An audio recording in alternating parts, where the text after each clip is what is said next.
Di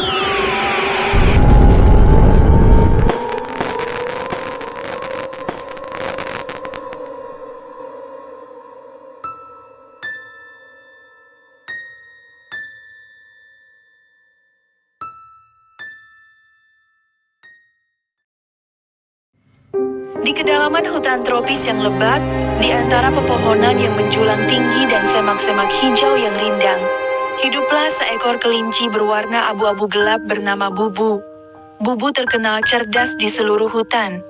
Keingintahuan dan kecerdasannya membuatnya gemar berpetualang, menjelajahi setiap sudut hutan yang tersembunyi. Suatu hari, Bubu asyik bermain di antara dedaunan hijau yang lebat, melompat-lompat riang di antara batang-batang pohon kecil. Sinar matahari menembus dedaunan, menciptakan pola-pola cahaya yang indah di lantai hutan. Tiba-tiba, di balik semak belukar yang rimbun, Bubu melihat sesuatu yang bergerak. Sebuah landak kecil, dengan duri-duri tajam yang mencuat di punggungnya, muncul dari balik dedaunan. Itulah Budi, seekor landak yang beberapa waktu lalu telah membuat Bubu geram.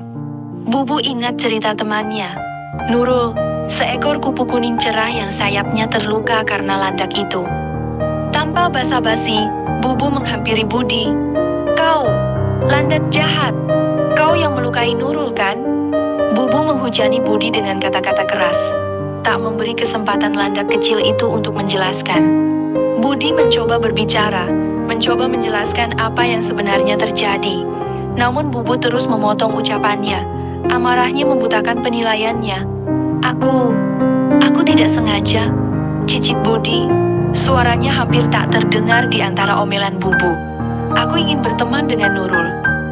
Namun, Bubu tak mendengarkan.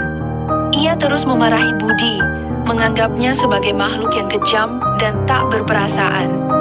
Justru saat itu, Nurul, kupu-kupu kuning cerah yang sayapnya pernah terluka, muncul dari balik semak-semak. Melihat Bubu yang marah-marah, Nurul dengan lembut menghentikan Bubu.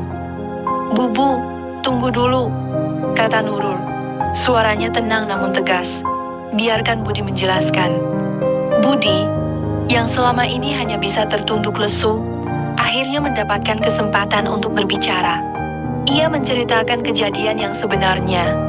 Ia memang ingin berteman dengan Nurul, kupu-kupu yang cantik dan lincah. Namun, saat ia melompat gembira mendekati Nurul, duri-durinya yang tajam tak sengaja mengenai sayap Nurul. Budi sangat menyesal dan meminta maaf kepada Nurul. Nurul melihat kejujuran dan penyesalan di mata Budi. Ia mengerti bahwa semuanya terjadi tanpa sengaja. "Tidak apa-apa, Budi," kata Nurul. "Aku memaafkanmu." Seketika suasana tegang berubah menjadi damai. Nurul dan Budi saling memandang. Sebuah persahabatan baru terjalin di antara mereka. Bubu, yang awalnya marah-marah, merasa malu dan menyesal. Ia menyadari kesalahannya karena telah memarahi Budi tanpa mendengar penjelasannya terlebih dahulu. Bertindak sebelum mengetahui pokok permasalahan, ia menyadari adalah perbuatan yang salah. Dari kejadian itu, Bubu, Nurul, dan Budi belajar banyak hal. Mereka bertiga akhirnya menjadi teman baik, sering bermain bersama di kedalaman hutan yang rindang.